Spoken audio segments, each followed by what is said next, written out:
আজ আমি তোমাদের সঙ্গে শেয়ার করব কি করে খুব কম সময়ের মধ্যে ডিমের টেবিল বানানো যায়। তো চলো রেসিপিটা শুরু করি। প্রথমে আমি কয়েকটা ডিম নিয়েছি এবং ডিমটাকে প্রথমে মাঝ বরাবর কেটে নেব এবং এরপর ওই অর্ধেকটাকে আবারও মাঝ বরাবর কেটে নেব।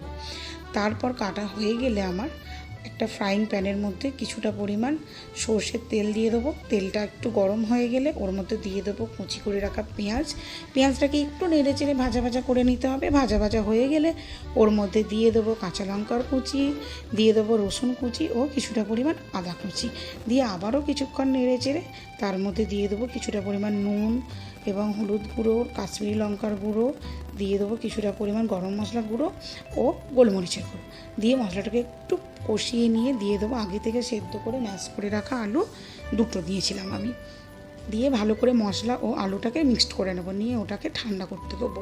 তারপর একটা বাটির মধ্যে দিয়ে দেবো 2 চামচ পরিমাণ কর্নফ্লাওয়ার, দিয়ে ওর মধ্যে দিয়ে দেবো একটা ডিমের ওপর দিয়ে দেবো কিছুটা পরিমাণ গোলমরিচ গুঁড়ো এবং কিছুটা পরিমাণ নুন, দিয়ে একটা হ্যান্ড ব্লেন্ডারের মধ্যে দিয়ে আমি ওটাকে ভালো করে ব্লেন্ড করে নেবো।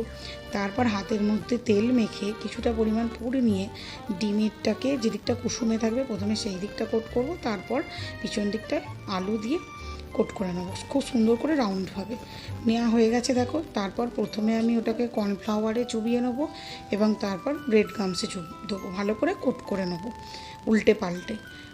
দেখো আমার এখানে সবগুলোই প্রায় হয়ে গেছে। এরপর একটা প্যানের মধ্যে আমি তেল গরম করে একটা একটা করে ডিমের টেবিল ছেড়ে দেবো। খুব হাই ফ্লেমে ভাজবে না, কারণ তাড়াতাড়ি পুড়ে যাবে, ভেতরটা ভালো লাগবে না খেতে।